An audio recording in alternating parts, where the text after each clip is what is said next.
All right, so there's quite a bit of confusion going on out there. Eric Parker and Scott Drexler are in a halfway house tonight. They have not been acquitted. There are still 4 charges for Eric Parker. There are still 2 charges for Scott Drexler, and we have a detention hearing in the morning. So once again, Eric Parker and Scott Drexler are not fully acquitted yet. So I know a lot of people got really excited the fact that we were able to hug. I hug and kiss my husband the first time in the last 18 months. But this is not over. But let me shine a little light on what it does mean. They have been acquitted of the conspiracy charges.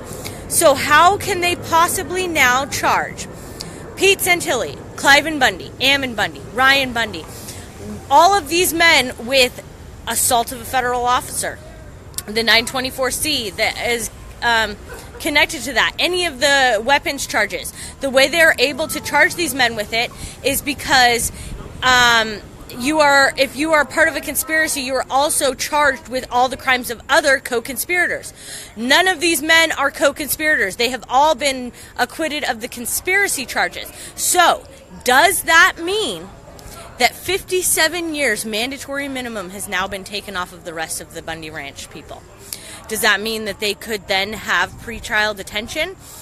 I am not a lawyer. I don't know. But the way that I've been hearing this is that the way that they're charging these people that didn't have weapons with gun charges is because the co-conspirator, if you're part of a conspiracy and you have a co-conspirator that commits a crime, you are also being charged with that crime. Since these guys are no longer co-conspirators, can they still put the mandatory minimums on the rest of the guys?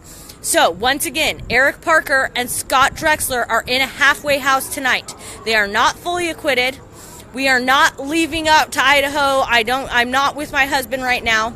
I was able to spend almost an hour with him outside of the jail and drive him over to the halfway house. I am so happy to have that time.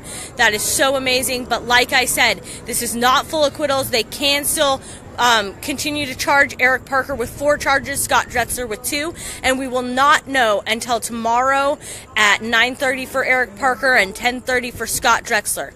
So once again, there is not a full acquittal for Eric Parker and Scott Drexler as of yet. We will know what's going on tomorrow. Yes, it was a full acquittal for Stephen Stewart and Ricky Loveland. We are out with them right now. We all drove Eric Parker and Scott Drexler over to the halfway house.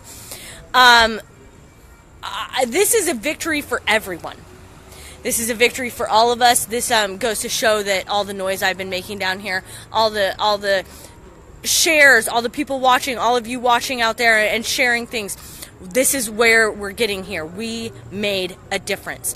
And what did Eric have to say? We're not scared. We're going to continue to fight on. Who's next? Let's keep this rolling. Let's see all of these men have the mandatory minimums drop from their sentences. Now they're not facing 100 years in prison. Let's see them all walk out of jail, even if it is only until they can prepare for their trial and go to trial themselves. At least they will be home with their families. Is this a possibility? I really hope so. Like I said, I don't see how they can charge everyone with 3 924Cs when these guys, the ones that pointed weapons, have now been cleared of the conspiracy charges, which unlinks them from everyone else. Let me remind you, they are charging Pete Santilli, Cliven Bundy, Ammon Bundy, Ryan Bundy with gun charges, and they didn't even have weapons with them. And since these men are cleared of the conspiracy, does that not drop 57 years mandatory minimum off of everyone's sentence? This is a victory for all of us tonight. This is exactly what we needed to move forward. And if you think we're going to stop here, absolutely not. Let's see all of these men come home. Let's see the Hammonds. Let's see the Hammonds go home. Let's see the Oregon 4. Let's see the rest of them go home. Let's make this happen, everyone. I can't even say thank you to everyone who has helped support us, watch the live stream, share the live stream, talk to your neighbors. I mean, we couldn't have done this without you. And all the support has been amazing. We just need to keep this going. No one left behind, right? Doesn't matter how it ends. It matters how you stand.